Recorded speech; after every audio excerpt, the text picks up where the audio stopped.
namni harree ta'e anamoo eenyu akka ta'e silaa isa barsiise isa agarsiise yoo nama alimaa tokko yaadachiisuu barbaadde yookaan ammoo ilaalcha dhuunfaa qabaachuu taate suuta amala gaariidhaan waldhabnee jiraachuun keenya xiqqeenya waliin nu galchee uummata keenya. beeytota walitti rarra'a beeytonni hagamta akka duraan dursee rabbi biraa bakka qabanii beeytonni kun yeroo dogongoran ilma namaa ta'ee dogongorarraa hin hafu waan taateef yeroo dogongoran dogongora keessaa nama beekaa kana akkamitti rabbiin akka yaadachiisaa jedhe akka itti himaa jedhe akka itti hubachiisaa jedhe inshaallah takka takka wal ilaalla duraan dursee irra guddaan rabbi quraana isaa kabajamaa keessatti shahida allahu annahu laa ilaaha illa allah wal malaa'ikatu wa ulul ilmi qaa'iman bil qist jedhe ragaa bahee jira rabbiin ragaa bahee jira gabbaramaan tokko akka hin jirre isa malee haqaan jechuudha ammallee itti aansee warroonni rabbiin ragaa ba'uu isaanii nuu mirkaneessee nuu hime malaa'ikaa kabajamtoota warroota qulqulluu ta'an badii kamirraayyuu akka ta'e rabbi itti aansee hime akkasuma wal malaa'ikatu jedhee itti aansuudhaan sadaffaa lammaffaarratti wa ulul ilmi jedhe wa ulul ilmi qaa'iman bil qist warroonni beekumsa qabanilleen warroonni olomaa illeen jechuudha yookaan warroonni hayyoonni warroonni diinaa rabbii qaban akka haqaan gabbaramaan hin jirre ragaa bahanii jedhee rabbiin dubbate kun tokkoffaa waa hundaa ol wanta olomaa'ii mayyazuudha jedhan olomaa'ii sadarkaa isaanii wanta akkaan sadarkaa nama kamiyyuu caalaa ta'uu isaa ibsu keessaa aayanni tun isa tokkoffaadha jedhan kana jechuun namni tokko hayyummaa keessatti yookaan ammoo beekumsa ilmi namaa beekumsa horatu keessatti beekumsa isaanii garagara kun ogeessa fayyaa yoo ta'u akkasuma kun muhandisummaa waan biraa yookaan injiinera akkasuma ogummaan namaa kun osoo wal caalayyuu keessaa ammoo karabbiin akkaan irra ol caalchisee akkaan faarsee akkaan ragaa kana keessatti rabbi ragaa bahuu isaanii nuu hime nama jabaa isaan godhee rabbi quraana keessatti dubbatee maqaa isaanii dha'ee nu wasafe jechuudha olomaa'eedha jechuun warroota uluma shar'iyyaa qabanidha jechuudha kun wanta gadi fageenyaan olomaa'in hagam takka rabbii guddaa biraa sadarkaa qabaachuu isaanii nu hubachiisuudha obboleeyyan kiyya kun isa tokkoffaa ergamaan keenya alayhi salaatu wassalaam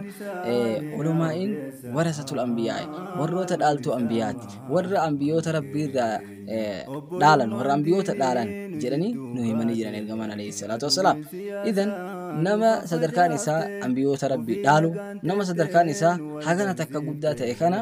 nama kana ilmi namaa ima dogongora yeroo inni dogongore akkamitti akka yaadachiisuu qabnuudha amma bakkiteen jiru jechaan maaliif fakkeenyaaf qilleensa kana gubbaa gisee ammaa kana namoota tokko fakkeenyaaf waa'ee tiktoka geemii irratti sheebalu waan akkasii ta'e sheebalu geemii halaala jedhee sheebalu haraama jedhee girrisni guddaan jira waan taateef akkamtu nurraa barbaachisaa fakkeenyaaf ilma namaa dogongora ilma namaa guutumaan guututti wanni namni beekuu qabu dogongora ilma namaa guutumaan guututti beekaa osoo hin jenne wallaalaa osoo hin jenne dogongora ilma namaa kana badaduudhaaf fakkeenya dogongora inni dalageessaniin badaduun hin danda'amu kana namni tolchee beekuu qaba namni kamiyyuu nama kamiyyuu dogongora keessaa baasaa yoo kaayoo isaa ka ta'u taate dogongora san sirreessaa fi jechaa yoo ka ta'u taate dogongora akka isaa saniin dhufuu hin qabu yeroo baay'ee waa tolchinatti waa balleessaa oolla waa sirreessinatti waan hin taane keessa namni galaa oola jechaadha namni tokko dogongora namaa sirreessa jedhee gadi bahee ifi isaatiif illee dogongora jiru san irratti dogongora dabalu maal jedhan dogongora madaa irratti madaa hin dabalanii madaa irra hin ejjatin jechuudha madaa irra hin ejjatin dogongori namichaan dogongore sun bakka san jira atillee dogongora kana sirreessa jettee dhuftee dogongora san caalu akka hin raawwanne dogongora eda'uu dogongora lama ta'a yookaan ammoo rakkoo lama ta'a miidhaa lama ta'a jechaadha kanaaf akka akkas hin taane fakkeenya makiinaan tokko dhoqqee keessa jira yoo jennu makiinaa biraatiin keessaa baasuudhaaf yoo ka dhuftu taate makiinaan biraa akka dhufe sun dirqama lafa qulqulluu lafa dhoqqee keessa hin jirre dhaabatee ka dhoqqee kee jiru san keessaa harkisuudha qabaa jechaadha kun dogongora sirreessuun akka hin danda'amne jechuu kiyya walumaa galatti namni ilmi namaa kamiyyuu yoo dogongora keessa akka itti baafamu qaba. Ilmi namaa kamiyyuu jenneeti garuu keessaa olumaan ammoo akka ilaalcha addaatiin akka dogongora isaanii isaan keessa namicha yoo ka dogonguru taate if arguu danda'u godhuu akka qaban olumaan islaamaa waa'ee tolchanii kitaabni hedduu waa'ee kanarratti gadi qabee haasawa. Aalimni tokko yoo ka dogonguru taate walaa yusaabu alayhi imaamul khaxaabiin faakii jaanan irratti utaalchi hin taasifamu. Weeraranii yookaan ammoo reebanii roorroon isaan irratti taasifamuu qabdu jedhan. Aalima tokko yoo inni ka dogonguru taate maal godhan dare dogongorri isaas yoo waade ka ta'u taate amala gaariidhaan suuta bilutfii wayusri laafintii fi haala nama hawwatuun nama harkisuu danda'uun akka inni dogongora san keessaa suuta malaan deebi'uu danda'u akkasitti yaadachiisanii jedhan. Rahimahullah nama aalimaa tokko jechaadha. Maaliif aalima dogongora isaanii irra hedduu dogongora isaaniitiyyuu shari'aa islaamaa keessatti namni aalimaa tokko jechaadha. Fakkeenyaaf aalimni tokko idaa rabbi maal jedhan ergamaan rabbi alayhi salaatu wassalaam idaa hakama alhaakim yoo mas'alaa takka fatwaa godhe yookaan ammoo mas'alaa takka ka murteessu taate mas'alaa san keessatti ijtihaada ka godhu taate mas'alaa san yoo ka argatu taate min daalama qaba ya rabbi biraa jedhan ergamaan keenya alayhi salaatu wassalaam. Namichaan alimaa kun fakkeenya mas'alaa takka ijtihaada godhe mas'alaa san akkasuma ta'uu isii ka argatu taate rabbi biraa min daalama qaba jechuun sawaaba lama dachaa argataa jedhan. Takka yoo ammoo mas'alaa takka ijtihaada godhe mas'alaa mustajiddaata taate takka fakkeenyaaf hawaadisa guyyaa keessatti tokko mas'alaa dogongore san irratti ijtihaada godhe mas'alaa san ka dogongoru taate mas'alaa san irratti in dogongore beeka. Wanni namni hubachuu qabu bakka kana sirriitti jedhee yaada in dogongore woma dogongore kana irratti sawaaba tokko qaba. In dogongore irratti sawaaba wanni nama kennaniif hin jiru jechuu hin dandeettu. Maa rabbi kenneef maziyyaa isaa sadarkaa isaa san rabbi ilaalee yaa subhaanallah kabaja isaatiif ulfinna isaa eeguuf jecha rabbi mootiin moototaa namicha kana dogongora inni dogongore kana irratti rabbi isaa kenne. Kana jechuun dogongorutuyyuu barbaachisaadha jechuu kiyyaa miti. Maal jechuudha dogongoruma inni dogongore san irrattiyyuu rabbi bakka isaa kennee dhiifama isaa godhuu bira bahee dabre dogongoruma inni dogongore kana irratti rabbiin mindaa tokko isaa kenne. Nama aalima nama mas'alaa ijtihaada godhate ijtihaada mas'alaa takka mustajiddaata argamte takka lafa kaayu jechuudha. Hagana takka shari'aan bakka kennite hayyee ka sharciin rabbi akkasii bakka kenneef san namni aalima tokko mas'alaa takka keessatti yoo inni fakkeenyaaf dogongora yoo haa ta'uti yookaan ammoo akhxaa'uma wayii keessa qooyyee wayii keessa yoo ka galu taate warroonni utaalcha aaliman irratti taasiftan wallaahi keerfuli likkii malee isiniin jedha yaa jara kenna irra hedduun nama akkuma beeku akkuma nama biraa wajjin dalagatu aalima waliinillee dalagatu akkasitti fakkaatti laa akkasii miti baynakuma bawnun jidduu keessan garaagarummaa jira. Jidduu akka ati aalima itti yaadachiisuu qabduu fi akka ati aalima sirreessuun sirraa eegamuu fi yookaan ammoo isa wajjin mu'aamalaa godhuun sirraa eegamuu fi akka hawaasa biraa tokkoo miti. Maa jidduu isaanii hal yastawi alladhiina ya'lamuuna walladhiina laa ya'lamuun warra beekumsa qabuu fi warri beekumsa hin qabne tokko hin tahanii jedhee rabbi nu himee jira. Garaagarummaa qaban. Kanaaf yoo namni aalimaa tokko irratti waan tokko ka argitan taate yaa jara kenna akka agartan akka yookaan aadaa barattan kaleessa namni yookaan warra keessattuu karaa sooshaal miidiyaa kanaan namni abbaa fedhe arrabsu yookaan ammoo waan fedhe arraba dheerachuu dur namni akkas baratuun isaa hin mala fakkeenyaaf ihtimaalli hin mala garuu akka duraan arrabni dheeratiisa nu baratisan dhufnee aalima irratti illee hojjennu taate hin barbaachisu. Wanni diinaa keenyaafillee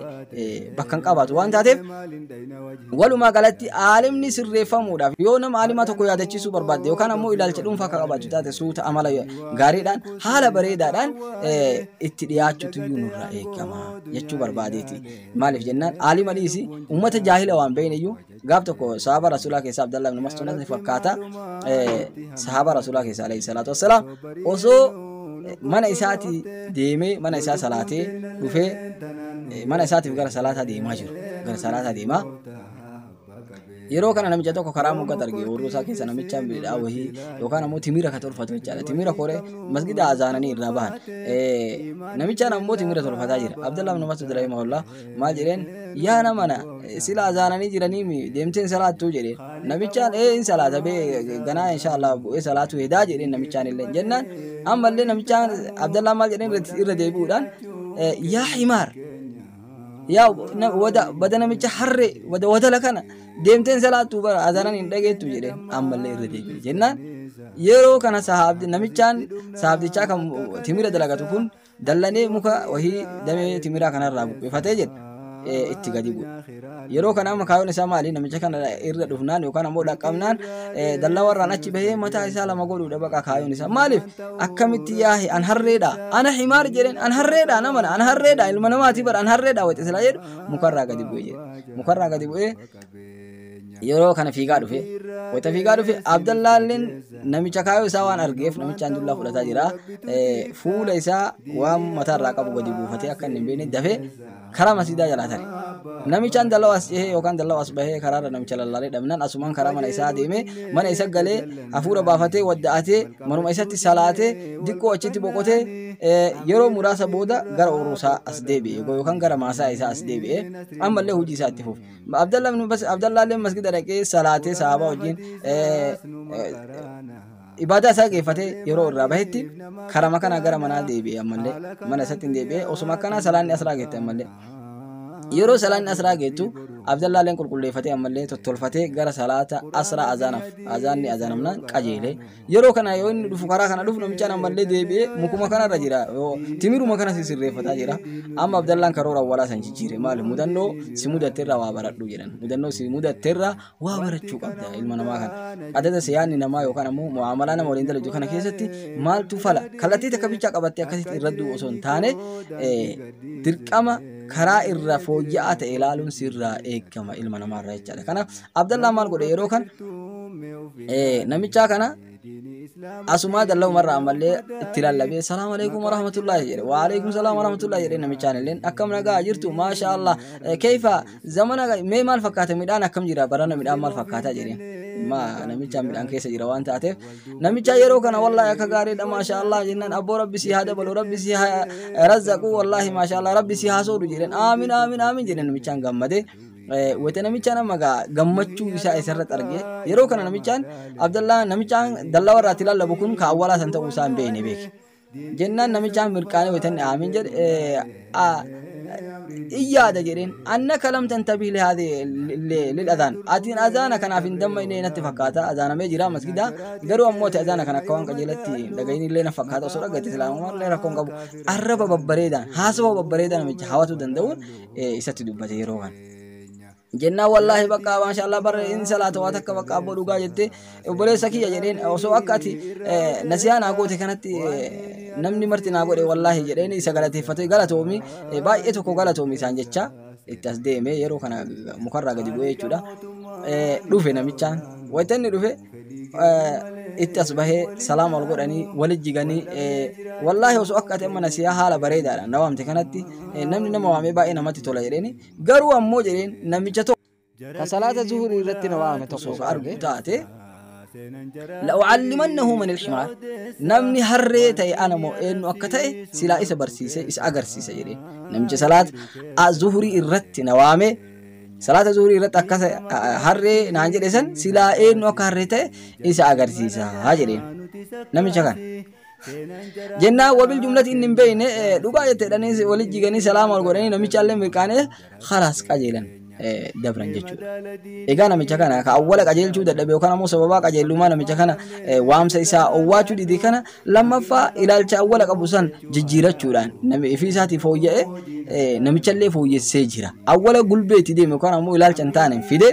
ud'u ilaa sabiili rabbika bil hikmati wal mau'izatin hasana namni nama qajeelchinaa yoo qajeelu taate yookaan ifiyyuu qajeeluudhaaf lubbuun dandeettu lutfiidhaan akkasitti irra deemti waan taateef idan yoo banii aadam kaan keessattiyyuu nama kamiyyuu keessattiyyuu haalli gaariin amalli gaariin haala gaariidhaan dogongora namaa qajeelchuun barbaachisaa ta'uu laa siyyamaa fil ulamaa keessattuu maalayya aalima keessatti namni ilmi hin qabne an aalima nasiyaa godhe yookaan ammoo aalima sirreessa jechuu hin dandeettu ka ilmi qabulleen mas'alaa ulamaa'in fakkeenya mas'alaa khilaafiyyaa jira shari'aa islaamaa keessa mas'alaa khilaafiyyaa keessatti mas'alaa qoqooyyee wantoota furu'aa keessatti ulamaa'in keessatti wallaban keessatti akka nama warra millaatitti wallaalanii nama tokko ummanni waan beekne yookaan ammoo namni qajeelatti muuxannaan qabaanne warra akkasitti i'tiqaada waan akkasii yaadu jira fakkeenyaaf aalimni lama mas'alaa takka keessatti wallaban mas'alaa wal keessa wallaban tun mas'alaan tun furu'a jechuun dame mas'alaan tun aslii miti garuu shayni kun sheeka kenna mas'alaa san keessatti khilaafe jedhe ilaalchi inni itti ilaalu sheekticha san akka waan inni amantaa biraa qabuutitti warra laalu jira wanni sun dogongora aalimni دينان الإسلام أو فرق أصل نسات تقول شجرة قرون من قبو فرق نمو مسألة اجتهاد كأما جنسان مسألة علماء كيسة ولا مثلا كيسة علماء كان ربي من داق ودجير وان سأجاب سيس ربي من داق ودجير عالمة مسألة إني كيسة ولا بسن كيسة كما إني مسألة كيسة ولا مسألة فروعة كيسة كيف إني ولا بسن ربي أمو سنمرت من داق ودجير كأرجته مسألة حقت كجيلة من داق لما قبا كأمو مسألة نيراد دوغونغوري وكان أمو أرجتشو دبي حقسن أكاكاني وافقوا دبي جودا من دا تككا من دا تككا مسألة اجتهاد غوري ولا نتي مسألة باسو داف يالي غوري يالي سنيد ترغدا تكا من دا لما فامو كأرجتشو سن يو أرجته مسألة كستوسي يو كأرجتشو تاتي من دا لما كان كبا ولماي إن اختلاف مسألة اختلافية سني كيسة ربي من دا سني رافسا جرو نموني توكو توكو شيبل وكنا جدي شيبل ومكنا جدي وتعالى جرا وهذا خطأ وعيب دوغونغورا أي بيدا وبالجملة ربي كيرون هادو بسو لا لا دعوانا كنا نمني وصونو باتين كوبانغو باتين نما في صلاتين نما صلاتي نما في صلاتين تيو نما صلاتي سنمني في صلاتين نما صلاتي سو إنن دو يو في كنا مشاتا أني سرّوفني عالمة تركان فني عالمة سرّسو دندينا ماله بني آدم كان كيس عمله نما إجيسا واتكمل وان برانا غرجر علم نما كان نما كم أي إنسان كان نما كم يهاتا وتي علم نما را وقتين إني أرجو أي بي بيشا بك أي بي بيشا إبلو إندو غنغوري إبلو أنا كسي بلسه إبلو اللي وانا كسي حتى يجولي كوكوية جدا نما كم الرأيوان إني ستي مال كان يقول يوان إني قرر ساتين سيقودو دوغنغورا نما حافظ الأخطاء كير ميشرا دوغنغورا علم نما دوغنغورا علم نما كان بيتشا حفظه كأنه بريء من جميع العيوب أك إني وفي ساتي أي بي كم الرأيو كل تأتي أكثتي نما أي بي نما بيتشا زرازرة أي بي نما بيتشا